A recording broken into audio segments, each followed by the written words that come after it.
देख रहे हैं 4 PM और मैं हूं आपके साथ सिमरन। दोस्तों, एक और जहां ज्ञानेश कुमार जी ने तगड़ी चाल चलते हुए सुप्रीम कोर्ट में फाइनल सुनवाई से पहले ही बिहार चुनाव की तारीखों का ऐलान कर दिया था, तो वहीं दूसरी ओर आज सुप्रीम सुनवाई में भावी CJI जस्टिस सूर्यकांत ने कुछ ऐसा कर दिया है कि ना सिर्फ ज्ञानेश जी का विभाग फंस गया है, बल्कि बिहार SIR को लेकर चुनाव पर भी संकट मंडराना शुरू हो चुका है। साथ ही एक बड़ी खबर आई है कि बिहार चुनाव में अचानक तीसरे मोर्चे की एंट्री ने हड़कंप मचा दिया है।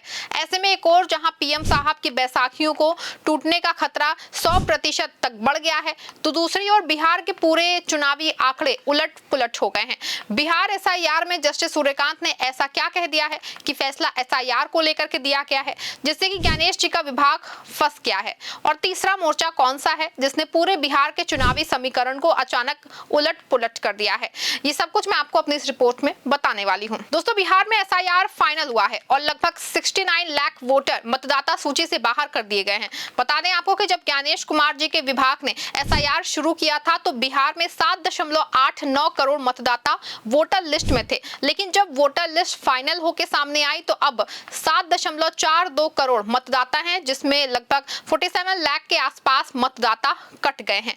लेकिन चुनाव आयोग ने SIR के बाद इलेक्शन की तारीख डिक्लेयर करने में इतनी तेजी दिखाई कि सुप्रीम कोर्ट में चल रही SIR की मेगा सुनवाई को भी नजरअंदाज कर दिया है। दावा है कि ये ज्ञानेश कुमार जी का एक बड़ा खेल था। खबर देखिए, जनसत्ता ने अपनी खबर में साफ तौर पे लिखा है, बिहार चुनाव की तारीखें घोषित होने के बाद SIR में न्यायिक दखल की संभावना कम। दोस्तों, देखा कि जैसा कि खबर के हेडलाइन से ही साफ है कि चुनाव आयोग ने तारीखों के ऐलान में सिर्फ इस वजह से जल्दी की है कि वो सुप्रीम कोर्ट में SIR पे बच जाए, क्योंकि संविधान का अनुच्छेद 329 है। इसके अनुच्छेद अनुसार जो है प्रक्रिया में न्यायिक हस्तक्षेप को सीमित करना है। अगर एक बार चुनाव का ऐलान हो जाए तो ये अनुच्छेद अदालतों के सीधे हस्तक्षेप पे रोक लगा सकता है। बता दें आपको, ज्ञानेश कुमार जी एक और जहां ये जान रहे थे कि मेगा SIR की मेगा सुनवाई होनी है, इसके बाद भी बिहार के चुनाव का ऐलान 2 चरण 6 और 11 नवंबर को निर्धारित कर दिया है और रिजल्ट के लिए 14 नवंबर की तारीख मुकर्रर की है।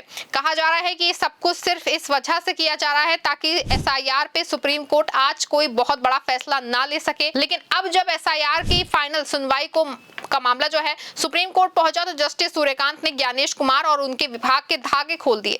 बता दूं आपको, जैसे ही सुप्रीम कोर्ट में बिहार SIR को लेके मेगा सुनवाई शुरू हुई तो वकील अभिषेक मनु सिंघवी, योगेंद्र यादव, ये सब जो हैं विपक्ष के लोगों ने अपना दावा पेश किया है। खासतौर से योगेंद्र यादव और प्रशांत भूषण ने 3.66 लाख वोटर्स के काटे जाने पे सवाल उठाया है और कोर्ट को बताया है कि इन मतदाताओं के नाम काटने की सूचना और नोटिस वोटर्स को नहीं दिए गए और ना ही इसकी कोई सार्वजनिक सूचना दी गई है और ना ही चुनाव आयोग ने अपनी वेबसाइट पे इसका कोई कॉलम जो है वो जोड़ा है। हालांकि चुनाव आयोग ये दलील देता रहा है कि उसने किया, लेकिन आखिर में पेंच इस बात पे फंस गया है कि आखिर जिन 3.66 लाख लोगों के नाम काटे गए हैं उनके नाम काटने की वजह ना तो चुनाव आयोग की वेबसाइट पे है और ना ही इस बात को बताया गया है।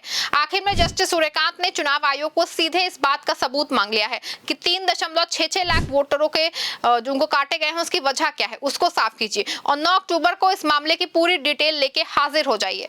साथ ही जस्टिस सूर्यकांत ने याचिकाकर्ताओं से आंकड़ों की बाजीगरी नहीं बल्कि सीधा सबूत लाने को कहा है। बता दें आपको कि ऐसे में ज्ञानेश कुमार जी और उनका चुनाव ऐलान का जो खेल था वो धरा का धरा रह गया। बता दूं आपको कि अब SIR को लेकर के फाइनल फैसला 9 अक्टूबर को हो सकता है। एक और जहां चुनाव आयोग को 3.66 लाख लोगों के नाम काटने का स्पष्टीकरण देना होगा, तो विपक्ष पर भी सुप्रीम कोर्ट में सीधे सबूत देके खुद को साबित करना होगा। ऐसे में साफ है कि फिलहाल ज्ञानेश कुमार जी और उनका चुनाव आयोग पूरी तरह से SIR को लेके फंसा हुआ है और ऐसे में बिहार का चुनाव जो है फिलहाल संकट में ही दिख रहा है। आपको बता दें कि एक और जहां SIR पे चुनाव आयोग पूरी तरह फंसा हुआ है, तो दूसरी ओर बिहार में अचानक पूरा राजनीतिक समीकरण ही बदल गया है।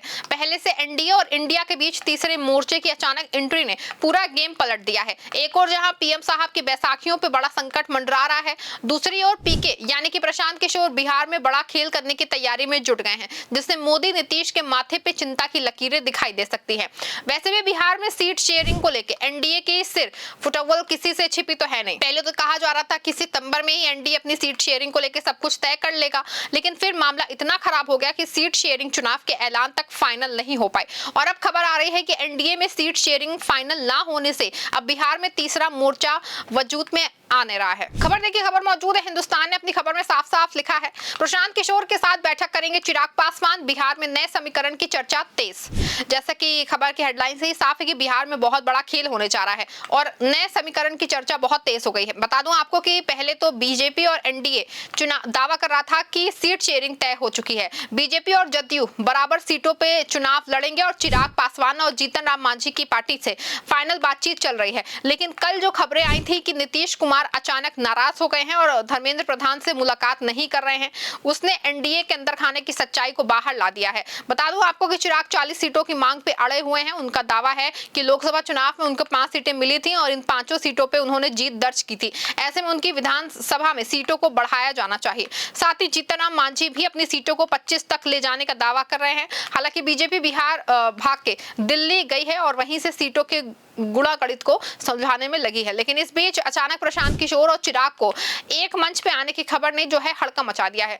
बता दें आपको, प्रशांत ने पिछले दिनों बतौर सीएम बिहार की दूसरी बड़ी पसंद थे और इस बात को भी कहीं से इनकार नहीं किया जा सकता है कि प्रशांत किशोर राजनीतिक के बड़े खिलाड़ी हैं और उनके राजनीतिक की समझ उनको बहुत अच्छी है। अब अगर प्रशांत किशोर और चिराग पासवान एक मंच पे आते हैं तो बड़ा खेल हो सकता है। बता दें आपको, ये बात जगजाहिर है कि बिहार का सारा चुनाव जातीय समीकरण पे होता है और प्रशांत किशोर अगड़े मतदाताओं यानी कि ब्राह्मण, ठाकुर और राय लॉबी के नेता हैं और चिराग के पास खासतौर से दलितों के वोटर हैं।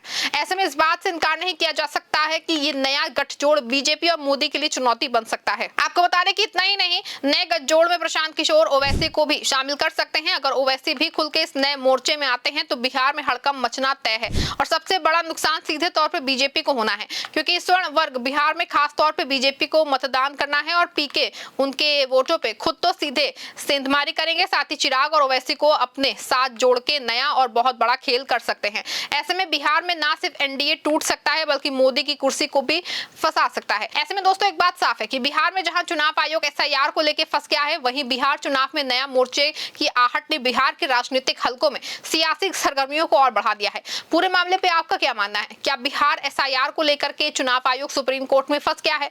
क्या तीसरे मोर्चे की अचानक एंट्री से बिहार की सियासत अचानक बदलने जा रही है? अपनी राय कमेंट में जरूर लिखिएगा। खबर को लाइक शेयर करिएगा। धन्यवाद।